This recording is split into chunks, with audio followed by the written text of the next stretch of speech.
Alright, last video में हमने सीखा कि हम किस तरह एक बेसिक फॉर्म क्रिएट कर सकते हैं और उसके अंदर एक इनपुट फील्ड क्रिएट कर सकते हैं। लेकिन बाज़ औक़ात आपको कुछ ऐसी इन्फॉर्मेशन भी चाहिए होती है कि जहाँ पर आप यूज़र को ये नहीं कहते कि आप इन्फॉर्मेशन इनपुट करो, एंटर करो, लेकिन वहाँ पर आप कहते हैं यूज़र को कि वो इन्फॉर्मेशन सेलेक्ट करे, जैसे आप उसे ऑप्शंस प्रोवाइड कर देते हैं।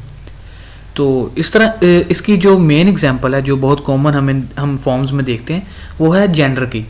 आपको जेंडर कहा जाता है कि आप मेल हैं या फीमेल हैं, आप सेलेक्ट करें। तो हम ये जेंडर का ऑप्शन किस तरह अपने फॉर्म में ऐड कर सकते हैं,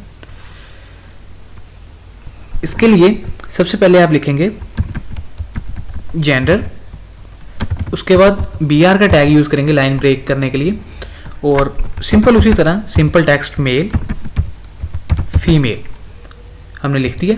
इनके आगे अब जो टैग यूज़ होगा वो वही आप गैस कर सकते हैं, इनपुट का टैग है। इनपुट के टैग में अब खास चीज़ क्या है, चेंज क्या है, वो है टाइप। टाइप हमने लास्ट टाइम रखी इन जो टेक्स्ट रखी थी, यानी कि यूज़र जो है वो टेक्स्ट इनपुट करेगा, लेकिन इस दफ़ा इनपुट क्या होगा, रेडियो। टाइप जो है वो रेडियो है। ये रेडियो बटन्स हैं जो कि हमारे फॉर्म्स में यूज़ होती हैं जब हमने कोई चीज़ सेलेक्ट करवानी हो, मतलब हम यूज़र को ऑप्शन दे दें और वो उनमें से चीज़ सेलेक्ट करे। अच्छा, नेम देंगे जेंडर और वैल्यू देंगे, वैल्यू का टैग यूज़ होता है जो कि आगे PHP या जावास्क्रिप्ट जब हम लिखेंगे तो वो हमारे जो डेटाबेस में वैल्यू को सेव करवाएगा। इस रेडियो बटन के पीछे वो वैल्यू यहाँ पर लिखेंगे मेल। इसे सेव करते हैं, इसी को चलें कॉपी पेस्ट कर लेते हैं। अच्छा, एक चीज़ आपने नोट की है कि फीमेल, एक चीज़ आपने नोट किया कि जो टाइप है वो तो दोनों की रेडियो है ही, जो नेम है वो भी दोनों का सेम है, जेंडर। अच्छा, नेम दोनों के सेम क्यों है, यहाँ पर हमने अपने फॉर्म को बताना है कि ये जो दोनों रेडियो बटन्स हैं ये एक ही कैटेगरी के हैं। तो अगर आपने एक ही कैटेगरी में दो चीज़ों को, दो इनपुट फील्ड्स को रखना हो तो उनका नेम सेम कर दें। रिफ्रेश करते हैं, अब यहाँ पर लिखा आ गया जेंडर और वो पूछ रहा है मेल या फीमेल। अगर आप मेल को क्लिक करें तो मेल सेलेक्ट हो गया, लेकिन अगर आप फीमेल पे क्लिक करें तो मेल ऑटोमेटिकली अनसेलेक्ट हो गया और फीमेल सेलेक्ट हो गया। तो जाहिर सी बात है या आप मेल होंगे या फीमेल होंगे। चले, कुछ एक्सेप्शनल केसेस भी होते हैं जिनमें भी दोनों भी हों, लेकिन खैर या आप फीमेल होंगे या आप मेल होंगे। तो ये ऑटोमेटिकली जो दूसरा ऑप्शन है वो अनसेलेक्ट क्यों हो जाता है, क्योंकि हमने दोनों का जो नेम है वो सेम रखा है, दोनों का नेम यहाँ पर हमने जेंडर रखा है। तो अगर दोनों का नेम सेम है तो जो फॉर्म है उसे ऑटोमेटिकली पता है कि ये एक ही कैटेगरी के हैं, इनके नेम सेम है और इनकी टाइप रेडियो बटन है। तो जो भी रेडियो बटन जिनका नेम सेम होगा उनमें से एक ही सिलेक्ट हो सकेगा एक टाइम में। ठीक है, तो इस तरह हम रेडियो बटन्स ऐड कर सकते हैं।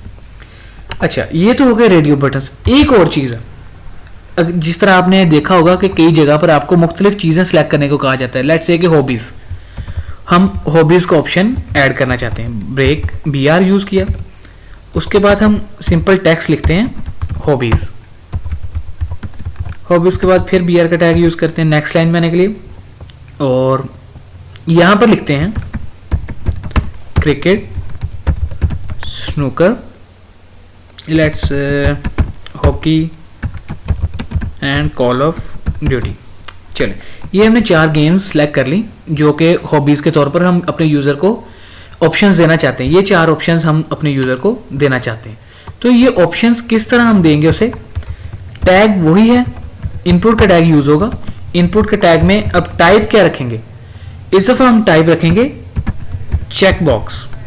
हम उसे एक चेक बॉक्स का ऑप्शन देना चाहते हैं कि वो उन्हें मार्क कर दे उन ऑप्शंस को कि वो कौन कौन से ऑप्शन चाहता है। बाकी एट्रीब्यूट उसी तरह आएंगे, नेम, हॉबीज़, और इनकी वैल्यू जाहिर सी बात है वैल्यू हर किसी की अलग अलग होगी क्योंकि हर चेकबॉक्स एक अलग वैल्यू फॉर्म को सबमिट करेगा। यहाँ पर इसकी वैल्यू दे दी क्रिकेट। अच्छा, अब इसे ही कॉपी पेस्ट कर लेते हैं और जो इनकी वैल्यूज़ है उन्हें चेंज कर लेते हैं, snooker, hockey and court. Refresh करें ब्राउज़र को और अब आप देख रहे हैं यहाँ पर हॉबीज़ लिखा आ गया और नीचे उसने 4 ऑप्शन दे दिए, cricket, snooker, hockey, call of duty. अच्छा, अगर मैं अब एक को मार्क करूं और फिर दूसरे को मार्क करूं तो वो भी मार्क हो रहा है, पहला अनचेक नहीं हो रहा, दोनों ही चेकड हैं। इसी तरह अगर आप हॉकी को भी चेक करें और कॉल ऑफ ड्यूटी को भी चेक कर दें तो चारों बॉक्स जो हैं उन्हें आप चेक कर सकते हैं और वो आपके फॉर्म में सबमिट हो सकते हैं। तो इस तरह आप अपने यूजर को मल्टी फंक्शन दे सकते हैं और ये अनचेक भी हो जाएंगे जो आप अनचेक करना चाहें। तो हमारे पास 2 चीज़ें हैं, रेडियो बटन्स और चेक बॉक्स। रेडियो बटन्स क्या करते हैं, वो आपको ऑप्शन देते हैं कि आप यूजर को ऑप्शन दें और वो उसमें से एक ही सिलेक्ट कर सकेगा एक टाइम में। लेकिन चेक बॉक्स क्या करता है, वो यूजर को मल्टीपल ऑप्शंस सिलेक्ट करने का ऑप्शन प्रोवाइड करता है।